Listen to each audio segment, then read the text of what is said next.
Joining me today on the Capital Show, Dr. William Lawrence is a senior academic and research fellow in residence at the National Council on U.S.-Arab Relations. He's a former U.S. diplomat. Dr. William, you are so welcome to be on my show. It's my pleasure, and I've been enjoying watching your show as well. Thank you. We're going to start by talking about the U.S.-Asia axis, with President Trump currently on Asia tour and meeting with the Xi Jinping of China in Japan. How do you assess the strategic significance of this diplomacy for Washington's Indo-Pacific posture and hemispheric rivals? It's extremely important. It's very important for Donald Trump, who in his first term and in parts of his second term has made the growing U.S.-India relationship a central part of his foreign policy, which is very important. It also reflects the work of several other presidents in the administrations, privileging Asia more and more. The U.S. is as much a Pacific country as it is an Atlantic country, which our European allies might not agree with, but we're as much in the Pacific, and there's so much going on in the Pacific. I mean, it's very, very important that the U.S. Do more in the Pacific. If I could add one point, I think there is no pivot to Asia. The U.S. is growing its involvement in Asia, but it hasn't fully pivoted away from the Middle East in any meaningful way. I think that's been overblown. Rather, the U.S. is sort of at the same level it's been for a long time in the Middle East, and it's growing in Asia. Yeah, this is what would be my question. If you can elaborate more of how might Trump's economic and trade focus in Asia affect U.S. relations and attention toward the Middle East, especially the Gulf states like UAE, Saudi Arabia, Qatar? I don't think it's going to change it much at all. Trump has shown time and again that Middle East peace is very high on his agenda.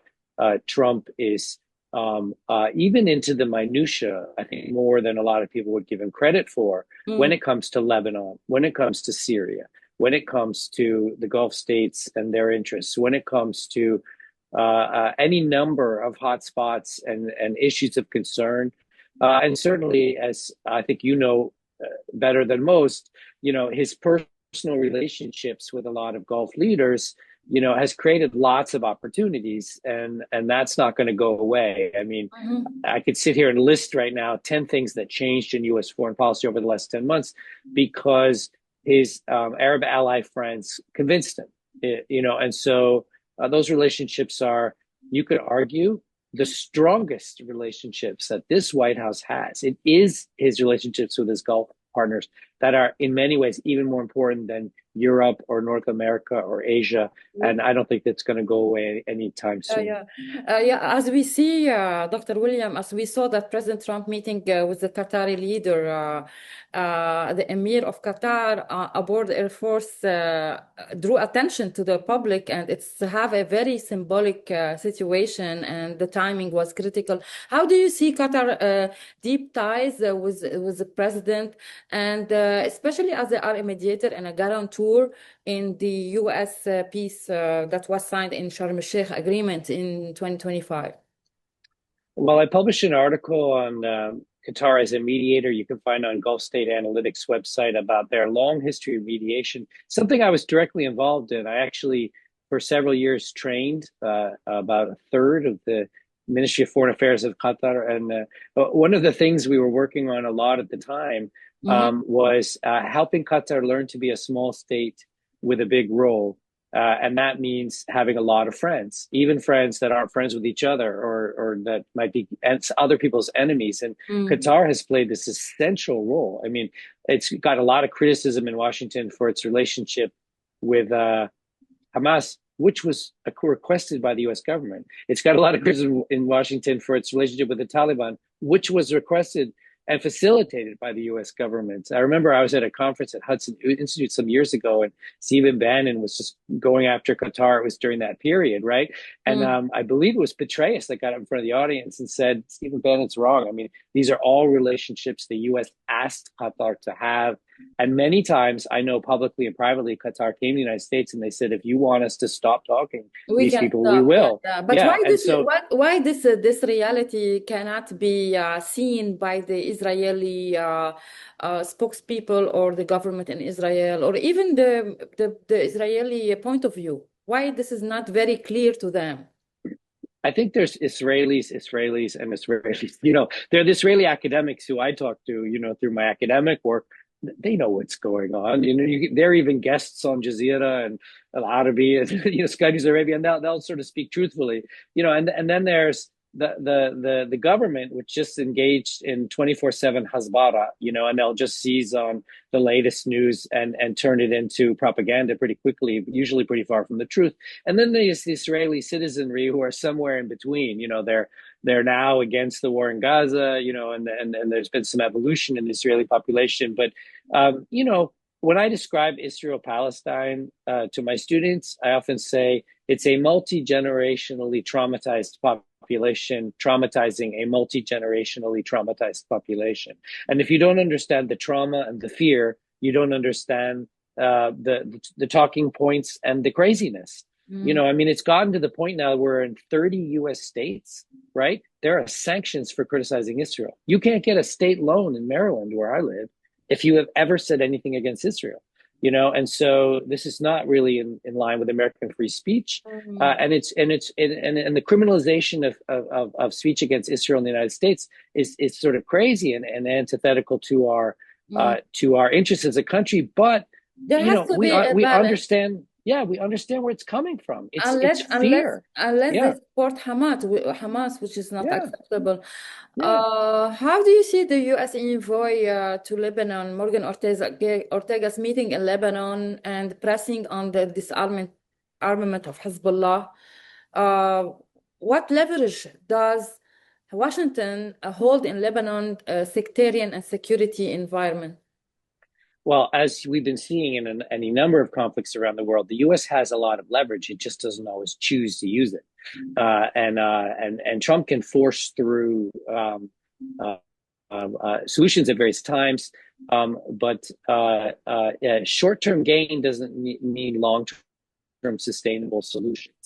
You know, and the disarming of Hezbollah, which is different from, but also parallel to the disarming of Hamas, can't happen until there's a security force in place that can do the job. And we've known for Lebanese years, you know, army. everybody wants the Lebanese armed forces to step in, yeah, to step into those places. And you could make, you know, a cart and horse argument, you know, which comes first. But you know, whatever happens, the disarmament of Hezbollah won't be fully affected until the Lebanese armed forces are controlling all of those areas. And by the way, it was Israel that also pushed against the deployment of Lebanese armed forces because Israel kind of plays a double game at times. Like they'll go after Hamas and Hezbollah, but they'll also go after Fatah and the Lebanese government, and they'll go after others at various times in various ways. Meaning they don't Mm. like anybody with guns on their border, and so they play these games. But This is their ultimately, we understand that they have a right to defend their country. of They want to course, live in peace. yeah,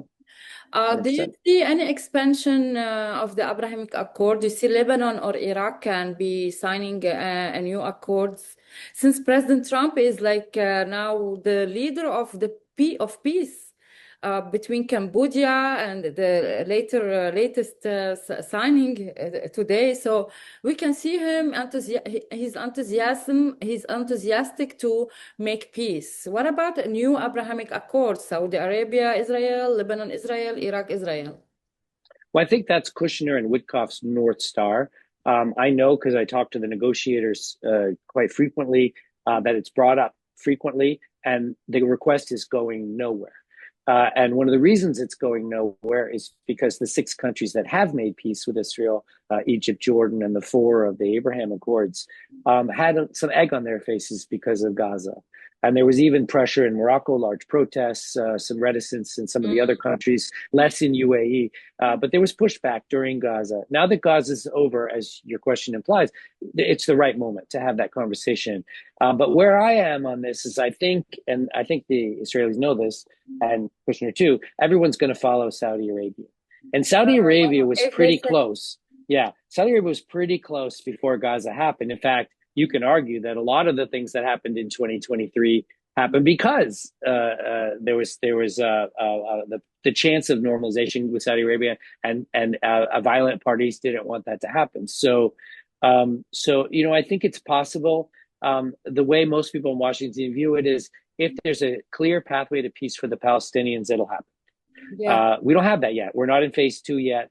Phase two is difficult.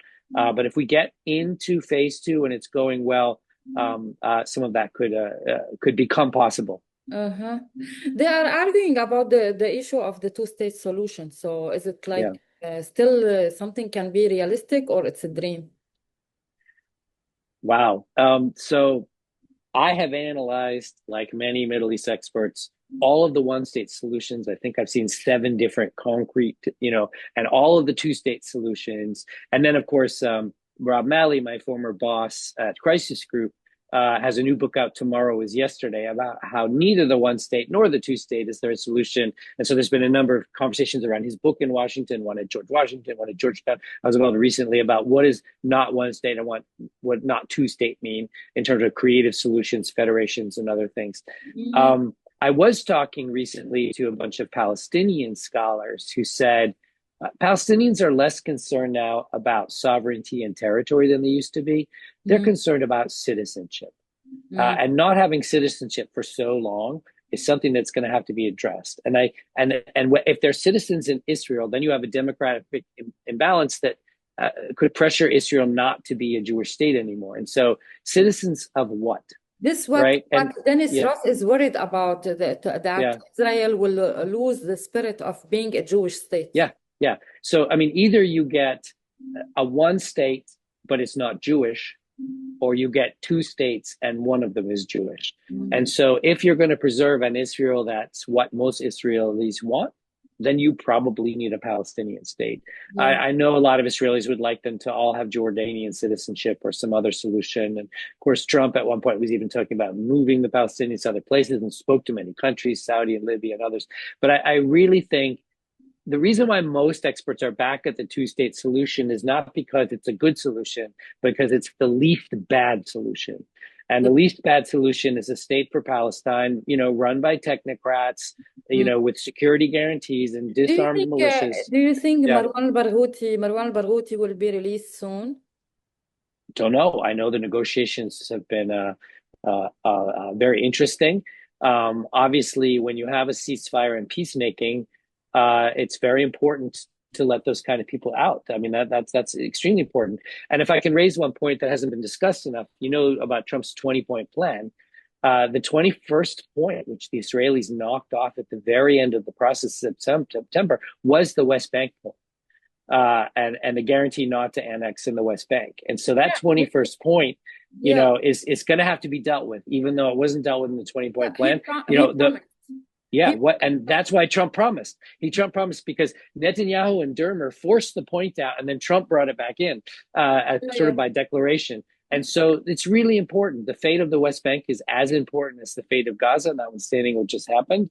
And if everybody gets let out of jail, that's better. So hopefully, he will be let out. And I know there were also disagreements about which life sentences were let out. And but violence begets violence, and what's really important now, is less that people get out of jail, and more that the violence stops, because violence causes more violence, and that's why I'm so concerned about the break in the ceasefire right now, because things could unravel. I want to comment that we are living in a Trump doctrine, and this is what we make us trust his words, because his words are equal to actions. So President Trump can be the guarantor of not to have any escalation in the Middle East. I'm gonna switch to another topic about the UAE, given that the UAE have they are leader in AI. There was a collaboration between NVIDIA and Technology Innovation Institute in Abu Dhabi. This is the first such center in the Middle East. How do you assess the UAE ambitions and its potential impact on regional technological leadership and economic diversification? So the potential is huge. The idea is right. I've lived in Dubai and seen, everything that it has to offer, and I had a great experience there myself. In the international zone, working for a big international company. I think that uh, uh, um, uh, there's no limit to what the Emirates can accomplish if Wow. they have the people and they have the money that they need. My main concern about AI is more of a global concern, which is Yeah. that AI can be good and AI can be bad, like any tool, like a weapon, like any technology.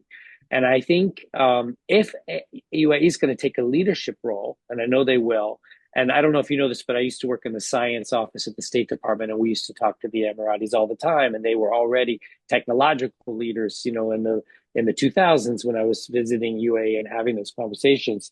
But I think UAE can also play a role in the ethics of AI, in the deployment of AI, in Mm. the safe use of AI, like a robot, like anything that's Yeah. technological, Yeah. because technologies can be used for good and used for bad, and it has to be done right. If I can add one other thing, I'm also concerned as a professor and sort of knowledge producer about intellectual property.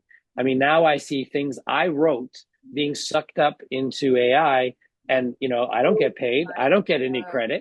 But I work very hard because on let's, creating things. yeah, I Yeah, know, but let's talk about like the mission of the vision of ChatGPT and what the idea yeah, was created by Elon Musk, that he yeah, wants the knowledge to be free for everybody, which is yeah, like a humanitarian yeah, stuff for humanity.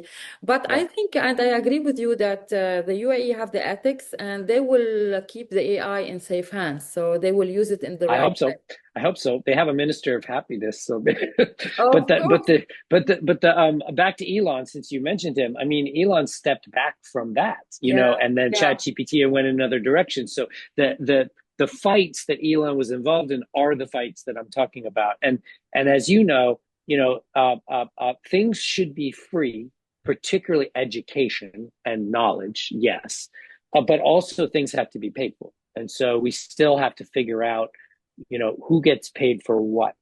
And I still think there's room, for example, if AI sucks up a book I wrote or somebody else wrote and then uses it, there's got to be a way for that knowledge, for there to be some compensation for that knowledge. So, for example, when I was at the State Department, we created some digital libraries, 25,000 scientific journals in a database that universities in North Africa, it was the Maghreb and Egypt digital libraries could use. But the journals Yes, there was got membership. money, Yeah, got money. yeah, for Yeah, their and work. so it's like music too. You can find a way for the musicians to get paid, but a new way, not the old way. I And got so you. there's probably ways that we could monetize AI so that the creators don't get nothing, Like so like that they get like something.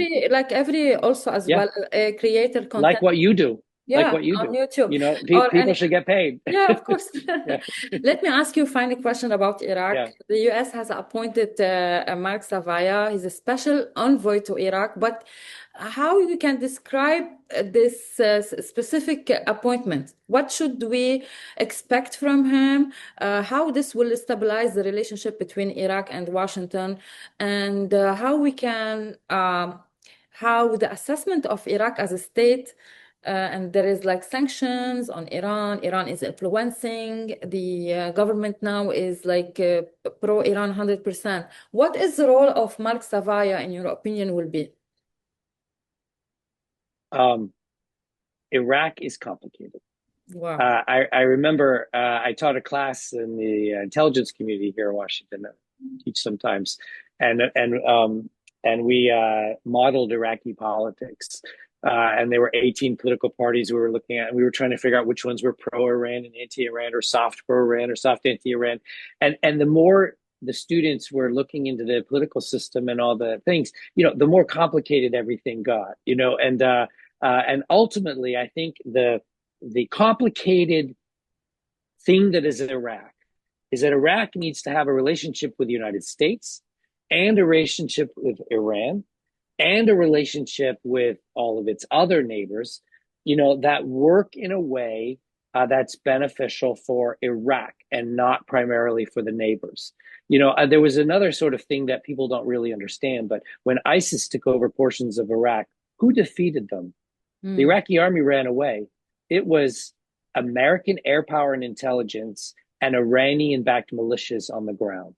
No one likes to talk about that, because people don't like Iran in the U.S. for good reason. I completely agree. I mean, I'm fine with that. But in the real world we work on, and sometimes the enemy of the enemy is my friend, you have to sometimes team up with whoever that you might not work with otherwise in order to defeat a worse enemy like ISIS.